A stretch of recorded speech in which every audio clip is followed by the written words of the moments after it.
좋아요, 구독 누르시면 부자 되실 거예요. 돈 터지는 경제 맛집 서현미의 돈터침이 시작합니다. 오늘은 김현우 행복자산관리연구소 소장과 함께 경제적 본능 일깨워 보겠습니다. 어서 오십시오. 네, 안녕하세요. 우리 방송 댓글에 네. 이런 게 있었어요. 해외 주식 어떻게 하냐. 네. 그리고 비트코인 어떻게 사냐. 네. 이런 거 물어보시는 분 제 생각에는 약간 나이 있으신 아버님 어머님들이 여쭤보시는 것 같아요. 아, 이거 애들한테 자녀들한테 물어보면 딱인데. 뭘 그렇게 네. 핀잔만 주고. 우리가 알려드립니다. 우리가 네. 오늘은 해외 주식 순환맛 편 준비를 했습니다. 네. 해외 주식은 세금이 센 편인데. 그 세금이 세죠. 네. 수익이 많이 나면. 센 세금이 그래도 센 편인데 네. 모르고 하다가는 세금으로 폭탄 맞을 수 있어서 오늘 절세 팁 좀 드리려고 합니다. 아, 순한 맛인데 굉장히 어려운 쪽으로 들어가네요. 네. 이거 알고 시작해야지. 안 그러면 그냥 시작했다가 너무 아까울 수 있거든요. 세금 뗄 때. 그렇죠. 왜냐하면 모든 투자자는 내가 1억 천금을 벌 수 있다라는 마음으로 들어가기 때문에. 그리고 이 세금이 원천징수되면 모르겠는데 네. 해외 주식 양도세는요. 올해 팔았으면 내년 5월에 내야 돼요. 그러면 뭔가 또 뺏기는 느낌이야. 뜯기는 느낌이 나요. 네. 그래서 그거 좀 미리 알려드리려고 합니다. 자, 이 외국 주식을 사는 시간이 되게 중요하다고 하더라고요. 그런 얘기 있는데 장기적으로 보자면 사실 그거 큰 차이 없어요. 그러니까 우리나라도 주식시장을 보면 시장이 활발할 때가 있습니다. 거래량이 활발하고 주식 가격이 막 오르고 그래서 보통 장 개장하고 9시에서 10시 사이에 사라.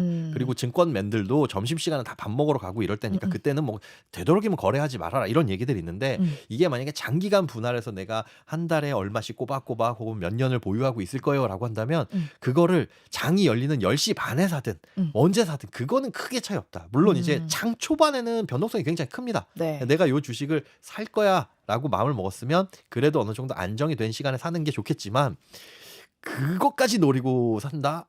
아, 거기까지는 신경 안 쓰시는 게 그것 때문에 밤잠을 설치시고 하실 필요까지는 쭉 해보니까 별 차이 없더라. 아, 네. 근데 외국장 같은 경우는 거의 이제 미장 얘기하시는 분들이 아, 그렇죠. 많잖아요. 그러니까 이제 밤 10시 10시 반. 반부터니까 사실 이거 막 활발한 시간대에 하면은 거의 코인과 비슷하게 아, 많이 변동성 밤을 크죠. 새야 됩니다. 네. 네, 그러니까 시간은 괜찮다. 만약에 장투하실 거면 장투하실 거면 네. 그게 문제가 아닙니다. 단타면은 시간 좀 단타면 중요하죠. 굉장히 중요하죠. 네, 네. 단타면 시간 중요하다. 단타면 중요하지만 우리는 그 단타 투자는 그것들을 전문적으로 하시는 분들 제가 말하는 해외 주식 투자라고 한다면은 최소한 뭐 몇 달 이상은 각 보유하고 계실 뭐 1년 2년 정도는 보유하고 계실 정도로 네. 그런 마음각으로 들어가시는.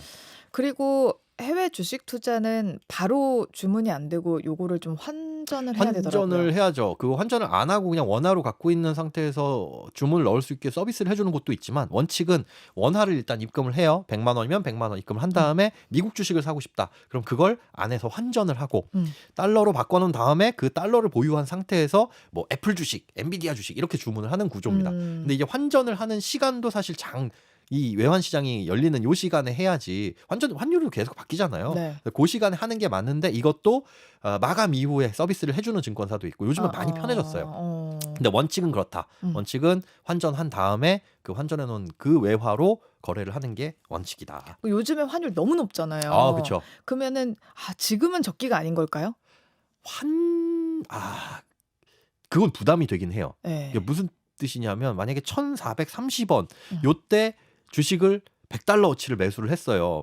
그런데 요 100달러짜리 주식이 한 5% 수익이 났네? 그럼 105달러가 됐을 거 아니에요? 네. 근데 나중에 보니까 환율이 1,200원으로 떨어졌네? 한 10% 넘게? 그러면 원화로 바꿨을 땐 손해예요. 네. 그러니까 이런 부분도 고려는 하시긴 하셔야 됩니다.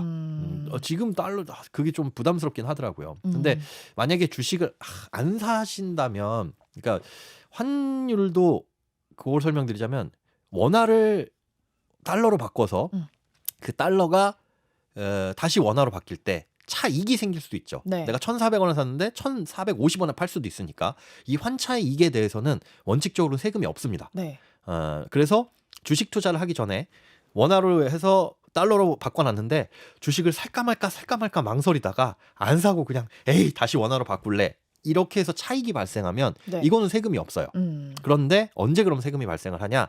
그 달러로 주식을 산 순간 네. 그때부터 그 샀을 때 결제일이라고 해서 이틀 후에 환율로 해가지고 계산이 돼요. 네. 환전했을 때의 환율은 전혀 상관없습니다. 음. 그때 환율로 계산이 되고 그 다음에 언제 또 계산되냐? 주식을 팔았을 때 그때의 환율. 그래서 주식을 샀을 때의 환율과 팔았을 때의 환율 차익이 있으면 이것도 양도소득에 포함이 됩니다. 근데 좋은 점은 한 가지 좋은 점은 환차 손이 발생했을 때 1,400원이었던 1달러가 1,200원으로 떨어졌다 이러면 손실이 발생하잖아요.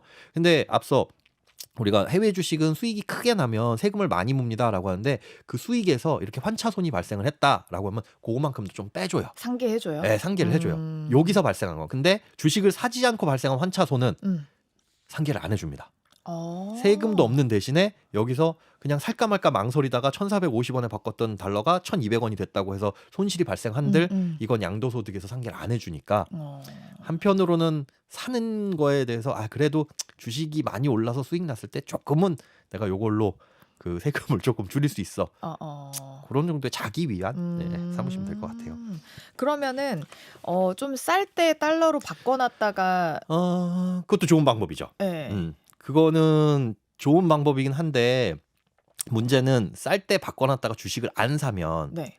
앞서 말씀드린 그런 환율을 계산해가지고 차익을 계산할 때는 그거는 별로 이득이 아니거든요. 하지만 1달러에 1,000원일 때 왕창 바꿔놔가지고 잔고에 있다가 그다음에 지금 같은 장에서 만약에 주식을 산다라고 한다면 그분은 뭐 굉장히 이득이 될 수 있죠. 그렇죠. 네. 그리고 그 이제 미국장을 하다 보면은 그 프리장이 있고 애프터가 있고 또 네. 데이장은 지금 안 하고 있죠. 네. 네, 그 프리장 애프터가 있는데 요때 주문하는 건 어때요? 사실 그것도 이제 장의 구분에 따라 가지고 또 환전을 언제 하냐, 주문을 언제 하냐에 따라 가지고 가격 차이가 발생할 수도 있어요. 네. 근데 지금은 저는 프리장에 한다고 해도 크게 뭐 손해 보지는 않는다. 뭐 수수료나 이런 것들이 거의 대동소이하고 가격 차이도 내가 예를 들어 100달러에서 100달러의 주문을 걸어 놓은 게 얘가 80달러로 떨어진다고 해가지고 100달러에 체결이 되는 건 아니거든요.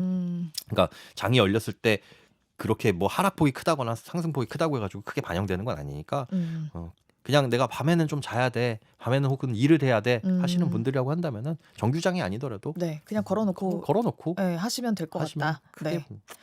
자, 차이는 그리고 없습니다. 외국 주식 살 때 원화 주문으로 하면은 증거금을 100% 다 매수 금액으로 쓸 수 없다고 하던데 예. 요거 좀 설명해 주세요. 이거 복잡한 얘기인데 앞서 말씀드린 대로 내가 100달러치를 사고 싶어요. 근데 원화로 주문을 할 수가 있어요. 지금은 100달러면은 한 14만 원? 요 정도. 그래서 14만 원을 가진 상태에서 100만 원 주문을 넣어놨어요. 네. 근데 환율이 그러니까 외환시장이 끝난 시간에서는 환율이 더 오를 수 있잖아요. 만약에 내일 돼봤더니 뭐 1,450원이 될 수도 있는 거고. 그래서 100달러치 주문을 걸어놨다고 하더라도 그게 100%다 주문이 안 걸립니다. 환율 튀어오를 걸 생각해서 한 95% 정도만 뭐 증권사마다 DSR 좀 같은 느낌이네. 차이가 있어요. 뭐 만약에 환율이 올랐는데 14만 원 환전해 보니까 100달러가 안 되는데요. 98달러밖에 안 되는데 이분의 주문을 100달러치를 받아주면 증권사가 그거 손해 볼 수 있잖아요. 그쵸. 아니면 이 사람한테 돈을 2달러치 좀 더 주세요. 이렇게 할 수밖에 없으니까 아예 주문 자체를 가지고 있는 돈 원화 대비해 가지고는 95% 이하 수준으로 맞춰놓고 그 안에서만 주문이 되게끔. 그러니까 원화 주문인 경우에만 그렇지 달러로 바꿔놓으면 그거는 불편함이 없습니다. 그러면 그 원화 주문 같은 경우에는 네. 원화 주문이 장점일 때가 있나요? 편하죠. 편하다는 거.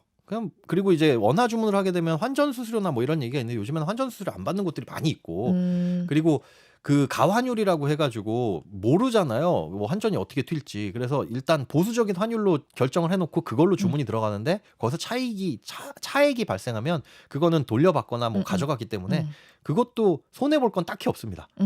당장에 손해 볼 건 딱히 없다. 그러면은 뭐 언제 해도 상관없고 그냥 원화로 주문해도 상관없다. 상관없어요. 그러면 가장 또 이제 신경 쓰실 부분이 어르신들은 이제 그 핸드폰으로 휴대폰으로 주식을 하면 뭐가 보기 좋고 뭐가 좀 하기 쉽냐. 네. 그리고 어느 증권사가 수수료가 좀 적냐. 그게 문제네요. 네. 이게 모바일로 하게 되면 지금 말씀드린 건 모바일 기준으로 제가 지금 설명을 드렸던 것 같아요. 네. 웬만하면 모바일로는 지금 증권사들이 경쟁적으로 막 환전 수수료 무료 뭐 이런 것들 막 펼치고 있으니까 그게 네. 거의 무료가 당연한 건데 전화 주문 이런 거 있죠. 네. 엄청 비싸요. 네. 근데 이 전화 주문은 진짜 17시부터 다음날 뭐 새벽 몇 시까지 이렇게 받거든요. 네. 거기 뭐 상담원 상주해야 되고 그런 인건비라고 생각하시면 되는데 어르신들이 만약에 이렇게 주문을 하신다 그러면은 그건 굉장히 수수료 많이 많이 내야 됩니다. 그래서 모바일로 개설을 하시고 네. 모바일로 주문을 하시는 거를 습관을 하셔야 되는데 지금은 꽤 어디 특정 증권사를 말씀을 드리긴 뭐하고 뭐 어때요? 유튜브인데. 괜히 유튜브 그런가요? 혹시나 그리고 그 증권사에서 저희한테 협찬해 주셔도 좋습니다. 웬만한데 키움이라든가 네. 아니면 뭐 NH투자증권, 한국투자증권 이런 데 가면 해외 주식 환전 수수료 무료 이런 경우들이 있어요. 네. 다만 이제 언제까지 해외 주식을 얼마 이상 거래했을 경우 뭐 이런 조건 달하는 것들도 있으니까 그렇게 모바일로 계좌를 개설해가지고 거기에서 거래를 하시는 게 가장 좋다. NH 한국투자, 뭐 키움 많이 들어가서 이건 매번 거의 월마다 이벤트는 달라지거든요. 그래서 모바일 앱에 딱 들어가시면 팝업 창을 띄워요, 지들이. 광고하고 싶으니까. 네. 그래서 해외 주식 처음 예전에는 키움 같은 경우에는 제가 뭐를 주변에 많이 알렸냐면 해외 해외 주식을 첫 거래하는 사람한텐 4달러인가 40달러인가를 더 준다. 그냥 줬어요, 그만큼을. 꽁으로 받는 거잖아요. 그런 것들, 그 이벤트들 많이 하니까 뭐 옮겨오거나 이런 것들. 세 군데 증권사 저에게 연락 좀 주시기 바랍니다. 다른 것들도 많이 있을 겁니다. 뭐 미래에셋 증권이나 거기에 이제 가지고 계신 분들은 마케팅을 하려는 분들은 이쪽으로 확대를 하고 있으니까. 그럼 보기 좋은 것들은 좀 하기 쉽고 이런 곳들. 저는 네. 개인적으로 인터페이스가 네. NH투자증권이 제일 나무증권. 농협. 네, 그 NH투자증권이라고 하지만 나무라는 브랜드로 MTS를 만들어놨어요. 네. 근데 진짜 그 주식에 익숙하지 않은 분들도 직관적으로 접근할 수 있도록 메뉴가 구성이 되어 있고 네. 메뉴 배치도 그렇게 되어 있어요. 좀 최악인 곳은 좀 많이 좀 이거 좀 듣고 혹시 개선하셔라. KB 그다음에 키움은 너무 많이 약해요. 이거는 주식 투자 오래 하신 분들은 굉장히 익숙하고 오히려 그게 편할 수 있어요. 네. 내가 원하는 기술이 거기 다 구현되어 있거든요. 그러니까 자동차로 치자면 별의별 옵션이 다 들어가 있는. 엉덩이 따숩기를 핸들에 손가락으로도 조절할 수 있고 여기 기어봉에 여기로도 조작할 수 있고 막 이렇게 익숙해지면 편한데 처음 들어가시는 분들은 세상에 이게 뭐야. 저 화딱지가 나가지고 전화했어요. 도대체 이게 어디 있는 거냐. 그쵸. 찾느라. 아니 내 증거 예치금이 어디 있는지를 모르겠는 거예요. 이 명칭도 다 다르고. 그러니까요. 근데 좋은 점은 키움증권은 상담원 응대가 굉장히 전문적이에요. 노렸네. 노련미가 있어. 딱 물어보면 착착착착 나와요. 그러니 이제 속 터지진 않는데. 그럼에도 불구하고 인터페이스가 아주 직관적으로 잘 돼 있는 건 너무너무 중요합니다. 그렇죠. 네, 내가 당장 이걸 사야 되는데 어디서 사는지를 모르겠고 막 그러면은 이제 환장해요. 네. 아니 가격 올라가는데. 그리고 내가 왜 잔고를 볼 때 해외 주식 잔고는 요 메뉴를 이렇게 들어가지고 내가 이 주식을 샀었다고 이렇게 만들어 놓냐고요. 그러니까요. 그래서 그런 것들을 좀 먼저 추천을 해드리려고 했어요. 왜냐면 어떻게 하는지 자꾸 물어보시니까. 네, 자식들한테 물어보면 또 엄마 이거 왜 하려고 이렇게 얘기하니까 저희한테 오세요. 네. 자, 그 최소 거래 단위도 궁금한데 여기 좀 쪼개서 살 수 있나요? 있어요. 그 소수점 거래 지원하는 증권사들도 있고, 그다음에 뭐 정규장에서는 그냥 내가 직접 주문을 내게 되면은 온 주를 다 살 수도 있는 곳들이 있는데 낮에 그렇게 주문 넣어가지고 낮에 거래할 수 있는 곳들도 있습니다. 그러니까 소수점 거래라고 한다면은 증권사가 보유하고 있는 물량을 개인들한테 쪼개주는 개념. 그러나 이거 수수료 비싸니까 그렇게 하시지 마시고 그냥 온주 거래를 하시는 게 낫죠. 그냥 하나 딱 사시는 게 낫다. 하나. 네, 이것저것 담는다고 괜히 소수점 거래하지 마시고. 그걸 이것저것 사실 거면 난 애플도 사고 싶고 뭐 기술주에 투자 그러면 그냥 ETF를 사죠. 네, 좋은 방법입니다. 자, 이제는 팔 때를 볼게요. 이거 조심하셔야 돼요. 팔 때 세금 내야 되잖아요. 네. 어떻게 내요? 자, 1년 동안 사고 판 걸 전부 합쳐가지고 순수익에 대해서만 세금을 내게 되는데 그 순수익에 대해서 250만 원을 초과하게 되면 그 초과분에 대해 22% 세금을 내야 됩니다. 이게 그러니까 우리나라로 접목하면 사실상 금투세 같은 거죠. 그렇죠. 네. 양도세로 해가지고 이 과세를 하긴 하는데 요거 주의하실 게 여러 가지가 있어요. 일단 첫 번째, 주식을 사고 팔았다고 해서 내가 계좌에 플러스가 찍혀 있지만 이 금액하고 양도소득 금액하고는 다를 수 있다. 왜 그러냐면 주식을 특히나 여러 차례 나눠서 사고 여러 차례 나눠서 파는 경우 우리가 10달러에 그냥 100달러에 100만 원에 1000주를 사고요. 200만 원에 1000주를 샀어요. 그럼 2000주의 평균 단가는 한 주당 얼마예요? 100만 원, 200만 원 가운데니까 10 몇만 원? 아니 100만 원, 200만 100만 원, 원, 200만 원 사이 150? 150만 원이잖아요. 그런데 팔면은 150만 원 주식을 계산을 해가지고 내가 산 금액은 차익이 있으면 200만 원에 팔았으면 한 주당 50만 원의 이익이 있다 이렇게 계산하는데 해외 주식은 이렇지가 않습니다. 대부분의 증권사가 선입선출이라는 방식을 써요. 그러니까 100달러에 1000주를 샀어요. 지금 300달러에 또 1000주를 샀어요. 그 다음에 지금 2000주 있죠. 그럼 네. 평균은 200달러잖아요. 네. 이걸 지금 만약에 1000주를 200달러에 팔면 손해일까요? 이익일까요? 전 지금 손해 아니에요? 지금 이득인가? 보시면 100달러에 1000주, 300달러에 1000주. 그래서 총 2000주를 보유하고 있고 수치상으로 그 계좌상으로 보기에는 평균 매입 단가는 200달러에 2000주를 보유하고 있는 걸로 나와요. 이 중에 반을 200달러에 팔아요. 지금 200달러에 사는 거를 200달러에 파는 거예요. 아유, 그럼 알아서 해줘요. 본전이잖아요. 네. 200달러 2000주인데 지금 주가가 200달러래. 그래서 1000주를 팔았어요. 나 현금이 네. 필요해서. 아 그럼 손해지. 지금 왜요? 그것도 환전하면. 아 환전 그거 아 그거 말고. 아. 환전까지 가지 말고. 아 이거 너무 복잡하겠다. 네. 100달러에 1000주, 300달러에 1000주, 결국은 200달러에 2000주를 내가 산 셈이 되어 있는데 네. 이 중에 지금 주가가 마침 200달러라서 그냥 1000주만 팔아가지고 요 정도만 내가 현금화 시켜야지. 그러면 사실은 똔똔 그 본전이잖아요. 네. 그런데 선입선출 방식을 쓰다 보니까 지금 200달러에 판 이 주식은 100달러에 산 그 주식 먼저 팔리게 되는 거예요. 그러니까 결국은 100달러 곱하기 1000만큼의 수익이 발생한 걸로 잡힙니다. 네. 그럼 내년에 세금이 부과돼요. 네, 옛날에 산 그거 주식이 희한하네. 네, 이런 선입선출 방식을 대부분의 증권사가 쓰고 있어요. 아니 왜 그러려면 물을 왜 타는 거야? 그러니까요. 네. 그래서 물타기를 많이 해가지고 예전에 싼 주식을 산 게 있다. 불타기라고 그러죠. 그것도. 네. 그런 주식이 있다. 그런데 지금 마침 주가가 살짝 빠져 있어가지고 지금 팔았다. 그러면 수익이 사실 크게 더 날 수 있는. 옛날에 싸게 산 주식 먼저 팔리기 때문에. 그래서 장기 투자, 분할 매수, 분할 매도를 하시는 분들 같은 경우에는 네. 이거 특히 주의를 하셔야 된다. 그리고 저 몰랐어요. 대부분 몰라요. 네. 세금 한번 폭탄을 맞고 아니 이게 왜 제가 왜? 네. 이러면 이제 아니 나 이거 그때야 많이 타놨는데 왜? 그때야 생기는데 이렇게 선입선출 방식을 대부분의 증권사가 쓰고 있기 때문에 이거 주의하셔야 된다. 그럼 네. 이거 어떻게 해야 되냐? 이 평균 매입 단가 쓰는 증권사가 있습니다. 이건 홍보는 아니지만 삼성증권이 그래요. 지금 내가 주식을 팔고 싶으면 선입선출 방식을 쓰는 증권사가 대부분이니 뭐 한 번쯤은 문의해봐도 되고 근데 뭐 문의할 필요도 없이 대부분이에요. 이거에 있는 주식을 삼성증권으로 옮긴 다음에 여기서 팔면 평균 200달러에 산 걸로 이렇게 해가지고 양도세가 없는 걸로 나와요. 그러면 이게 법으로 정해진 게 아니라 증권사 마음이에요? 그렇죠. 증권사 마음도 아니고 사실은 신고하는 사람이 적정하게만 신고하면 돼요. 그 적정한 건 나중에 선입선출 방식 썼지만 300달러에 산 주식 200달러에 팔 수 있잖아. 그럼 손해로 봐줄게. 그러면 결국 본전 아니야? 라고 얘기를 하는데 그거는 같은 시점에서 팔았을 때의 얘기니까.